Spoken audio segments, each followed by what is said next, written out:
여러분도 한 번쯤 퇴직 후에는 뭐하고 살지? 라는 고민을 해보셨을 거예요.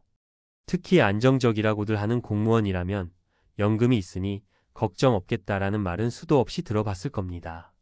그런데 막상 은퇴를 해보면요.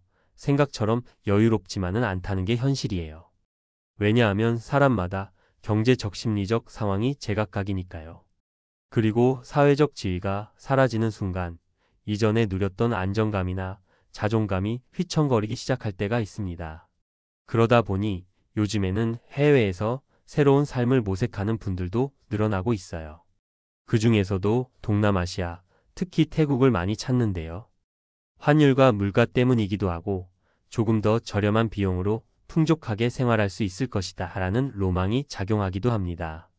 그런데 막상 태국으로 이주해서 월 100만 원 언저리의 생활비로 살아보니 생각했던 낙원이 아니라 외로운 동거 생활로 이어지는 경우가 많다고 해요. 오늘은 그 이야기를 좀 들려드리려고 합니다. 제가 실제로 들은 사례나 주변에서 목격한 일들을 바탕으로 조금 구어체로 풀어서 전해드릴게요. 여러분도 혹시 은퇴 후를 고민하신다면 혹은 부모님이나 지인 중에 해외 이주 생각을 하시는 분이 계시다면 한 번쯤 참고해 보시면 좋을 것 같습니다. 1. 전직 세무공무원의 달콤 쌉싸름한 태국 생활. 첫 번째는 60대 초반에 퇴직한 A씨 이야기예요. A씨는 세무 관련 공무원으로 30년 넘게 일한 분인데 퇴직 후 태국 파타야로 떠났습니다. 이유는 간단했어요. 공무원 연금 약간에 모아둔 자금이면 한국에서 보단 훨씬 여유롭게 살 수 있겠다. 라는 바람 때문이었죠.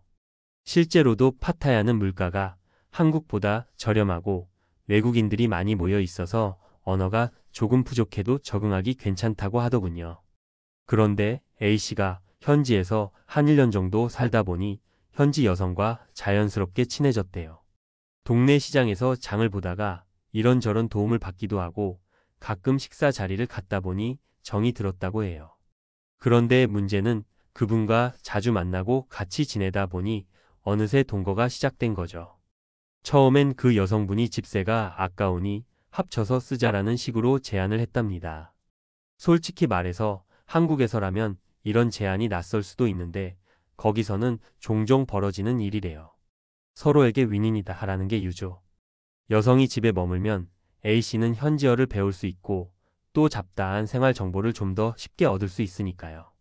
여성은 반대로 A씨한테서 경제적 도움을 받게 되고요.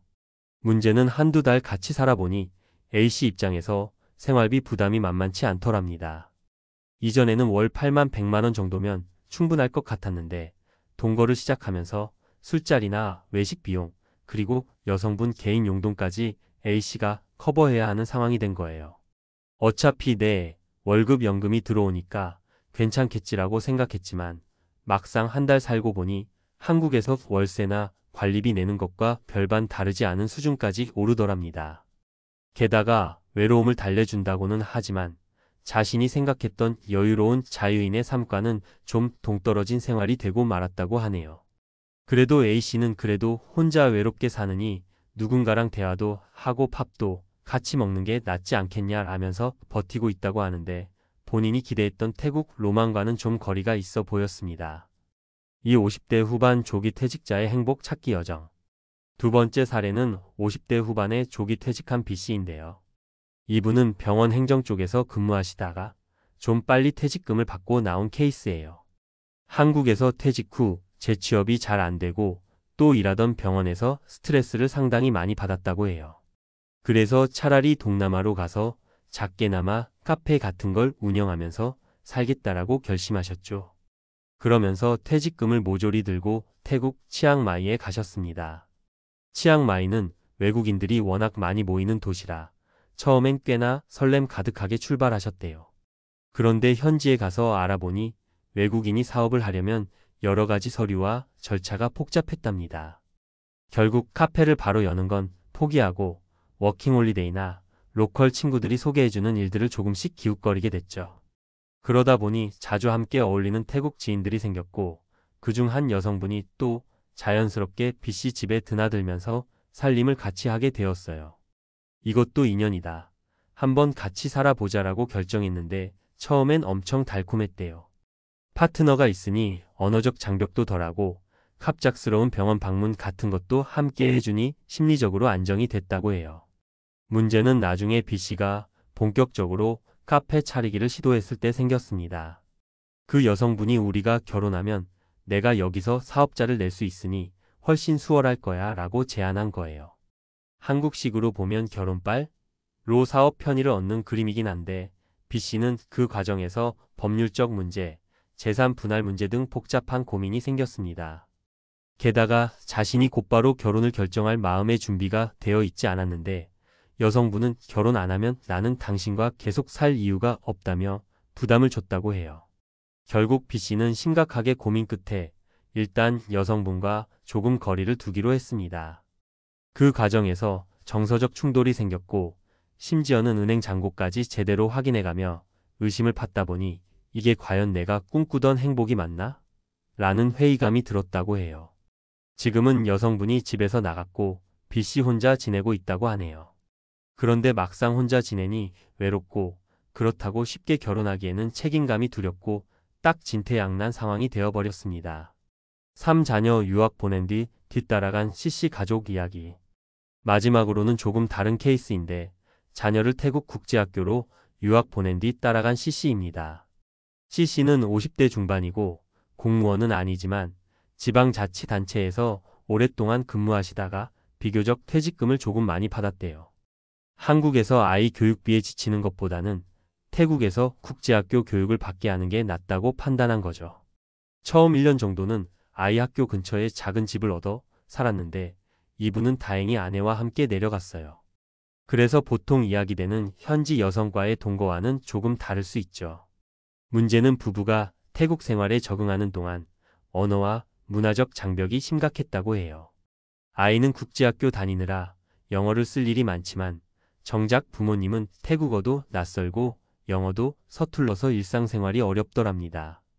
그러다 보니 C씨 부부는 아이가 학교에 간 동안 도와줄 사람을 구하게 됐고 결국 가사 도우미 겸 통역을 조금 해줄 수 있는 태국 여성분을 고용하게 됐어요. 그 여성분이 수시로 집에 들락거리면서 모든 걸 봐주다 보니 어떻게 보면 동거에 가까운 상황이 되어버린 거죠. 물론 부부가 같이 살고 있으니 관계에 문제는 없었지만 그 여성분에게 나가는 월급이 예상보다 커졌고 식비나 기타 경조사 비용까지 챙기다 보니 태국이면 정말 저렴하게 살 수 있을 줄 알았는데 생각만큼 싸지 않다는 결론에 이르렀다고 해요. C씨 부부가 가장 힘들었던 건 행복할 줄 알았는데 막상 외롭고 동네 사람들과도 겉도는 느낌이 든다라는 점이었대요.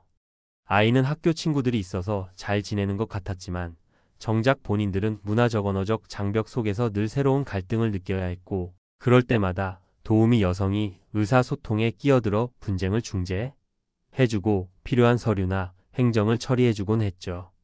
결국 이 보이지 않는 동거인이 없으면 아무것도 못하는 상황이 계속되니까 스스로 자존감이 확 낮아졌다고도 합니다. 이 세 가지 사례가 꼭 다 부정적인 건 아니에요.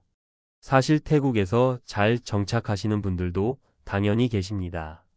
문제는 은퇴를 결심하거나 혹은 중간에 해외로 나가서 한가롭게 살기를 바랄 때 막연한 로망과 현실적인 비용, 언어, 법적 문제, 그리고 인간관계 사이에서 균형을 못 맞추면 큰 어려움을 겪을 수 있다는 거예요. 많은 분들이 은퇴 후에 소득이 많지 않기 때문에 최소 비용으로 최대의 만족을 기대하기 쉽잖아요. 그런데 나가서 보니 그게 뜻대로 안 되니 현실적인 벽에 부딪히고 그러다 보면 엉겁결에 현지인과 동거를 시작하거나 사업을 결혼으로 풀려다가 복잡한 문제에 얽히는 경우가 많다는 겁니다. 결국 가장 중요한 건 준비예요. 심리적 준비도 필요하고 경제적 준비도 필수입니다. 또 현지 문화와 언어에 대한 최소한의 지식은 있어야 하고요. 내가 왜 태국에 가고 싶은가? 거기서 무엇을 하고 살아갈 것인가? 만약 동거를 하게 됐을 때 어떤 장단점이 있을까? 이런 질문들을 스스로에게 충분히 던져보고 공부하고 또 주변 이야기를 많이 들어봐야 해요. 괜히 덜컥 떠나서 막상 현지에서 해결해야 할 문제들이 눈덩이처럼 불어나면 그때 후회해봐야 되돌리기가 어려워지거든요. 제가 이렇게 장황하게 말씀드리는 이유는 은퇴 후 생활이라는 게 막연히 난 공무원 연금도 있고 집도 있으니 괜찮을 거야 라고 생각하다가도 실제로 닥쳐보면 예상치 못한 구멍이 숭숭 뚫린다는 걸 여러분께 조금이라도 전해드리고 싶어서예요. 마음속에선 난 잘 해낼 수 있어 라고 외치고 있을 수도 있지만 이미 해외 이주를 해본 여러 선배들의 이야기를 들어보면 쉽지는 않다고 하거든요. 물론 단점만 있진 않습니다. 자유로운 분위기, 한국과 달리 여유로운 거리 풍경, 맛있는 로컬 음식, 상대적으로 저렴한 물가 등이 주는 매력도 있어요. 하지만 모든 것은 균형이지 않을까요? 내가 얻을 수 있는 것과 그만큼 감수해야 하는 것들을 충분히 비교해보고 결정해야 한다고 생각합니다. 여러분이 만약 은퇴 후를 고민하고 계시다면 태국 저렴하고 편한 천국이라는 공식만 믿기보다는 실제로 한번 여행을 길게 떠나서 현지 상황을 체크해 보시는 걸 권장해요. 그 과정에서 만나는 사람들의 이야기, 필요한 비용들, 법률이나 비자 문제까지 종합적으로 판단해 보시길 바랍니다. 이상으로 공무원 퇴직 후 태국 이주, 월 100만 원 동거 생활의 민낯을 조금 구체적으로 풀어드렸는데요. 여러분께 조금이라도 도움이 되었길 바라고 혹시 궁금한 점이나 더 알고 싶은 게 있으시면 언제든 물어봐 주세요. 우리는 결국 각자 인생의 주인공이니 남들 얘기에 흔들리지 않고 스스로 준비해서 멋진 은퇴 생활을 누리시길 응원하겠습니다.